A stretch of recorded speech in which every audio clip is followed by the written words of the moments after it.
Hello, this is going to be the tutorial for the tool I made, AutoGraph. Basically, you just ask it a question and then it web scrapes and makes a graph out of the data it web scrapes related to your question. So here we can see I just asked it for biggest cities in Germany, but we could also go ask it for, say, biggest cities in India, right?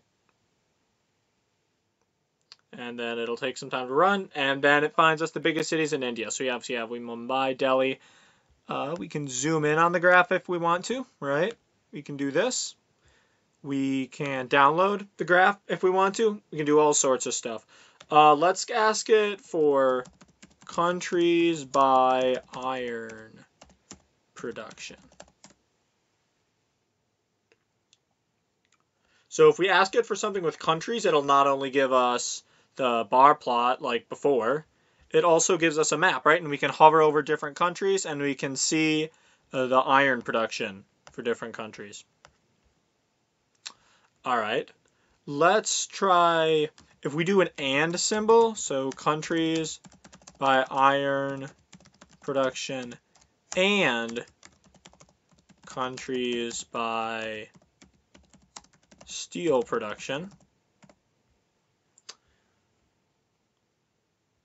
then it will not only give us, in this case, two maps because they're both country-related data, but if we include an and symbol in the prompt, then it will give us a scatter plot. So we can see China really dominates both, and calculate a p-value here. So we can see the p-value is below 0.05, so it is statistically significant. We can see Australia is kind of an outlier there.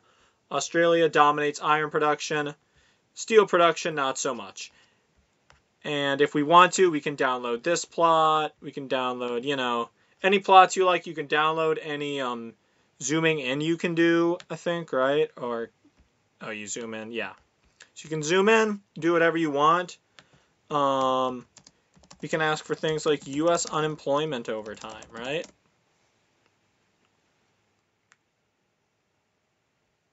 You can see there's U.S. Let's ask for U.S.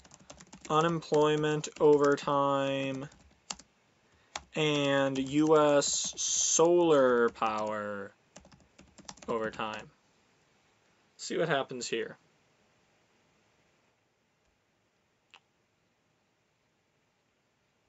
So we can see not only do we get two bar plots, in this case we get two bar plots, not two maps. The last one gave us two bar plots and two maps, obviously because that was related to country. You can't really make a map of this data set, but basically we can see there's a negative correlation, right? Because obviously right after the 2008 crash, high unemployment, low solar power, and then more recently, at the end of the 2010s, there's lots of solar power, not as high in unemployment, but we can see during 2020, during COVID, we had plenty of solar power and also very high unemployment. So we can see, even though there's a positive correlation, the p-value, it technically, oh wait, no, it's a negative correlation because this doesn't, I was thinking maybe this one outlier would make it think the correlation was positive. It does not. So yeah, basically, p-value is above 0.05, so this is not statistically significant. What if we ask it for U.S. solar power over time and U.S., let's say, coal power over time?